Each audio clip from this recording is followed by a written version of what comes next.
Throat infection को treat करने के लिए इस्तेमाल करते हैं। तो विस्कस होना क्यों जरूरी है आपको वो एक्सप्लेन करना है, म्यूकस मेम्ब्रेन के पास ये कांटेक्ट में रहे ज्यादा टाइम तक। फिर मैं बात करूँ कैमल हेयर ब्रश का इस्तेमाल करके हम लोग उसका एप्लीकेशन किसके थ्रू करते हैं, कैमल हेयर ब्रश के थ्रू करते हैं थ्रोट में। यहाँ तक क्लियर है, बाकी सब चीज कॉमन है। Not to be solved in large quantity, external use only, ठीक है, external use only, external use. फिर ये not to be swallowed, not swallowed, ये लिख सकते हो, ये सब कॉमन चीजें हैं, आपको ये लिखने हैं। फिर ये इसका डेफिनेशन लिखना है कि एक लिक्विड प्रिपरेशन है, ठीक है, यहाँ तक क्लियर है। ये हमारा थ्रोट पेन के बारे में था। अब उसके एडवांटेजेस डिसएडवांटेजेस के बारे में देख लेते हैं। बेसिकली ये वाले चैप्टर में होता क्या है कि इसमें ये बहुत सारे प्रिपरेशन है, उसके बहुत सारी चीजें याद रखनी होंगी। मेनली बेसिकली क्या करने, ये ज्यादा समझने वाली चीज नहीं है, ज्यादा लर्न करने वाली चीज है ये वाले चैप्टर।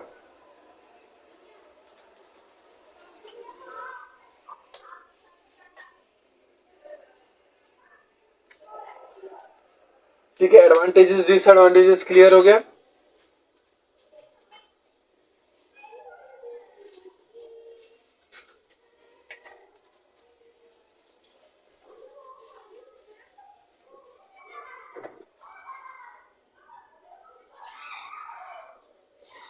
ठीक है, तो यहाँ तक क्लियर है। थ्रोट पेन की बात में हम लोग बात कर रहे थे एडवांटेजेस और डिसएडवांटेजेस। चलिए एडवांटेजेस एंड डिसएडवांटेजेस देख लेते हैं। अब एडवांटेजेस में क्या लिख सकते हो आप थ्रोट पेन के, अगेन किसके लिए, ट्रीटमेंट के लिए इस्तेमाल करते हैं हम लोग, ये थ्रोट और माउथ इन्फेक्शन के लिए।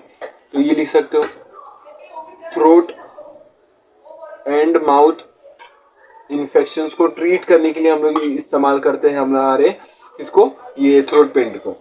और क्या लिख सकते हो, हाईली विस्कस होता है, तो उसका वो जो मैंने अभी प्रॉपर्टी बताया, हाईली विस्कस सॉल्यूशंस होते हैं, तो आप ये लिख सकते हो हाईली विस्कस लिक्विड प्रिपरेशंस होते हैं। और ये विस्कस क्यों होता है, क्योंकि हम लोग ग्लिसरीन इस्तेमाल करते हैं, और ग्लिसरीन होता है क्या, विस्कोसिटी एनहांसर होता है, तो हम लोग glycerine as a viscosity enhancer use करते हैं, जिसके थ्रू ये प्रिपरेशन हमारा विस्कस होता है।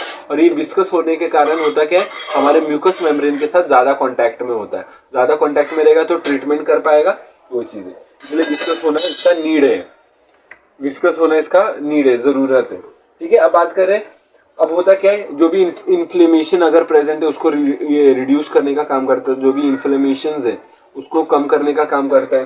ठीक है, जो भी इन्फ्लेमेशन बोल लो, पेन बोल लो, उसको कम करने का काम करता है।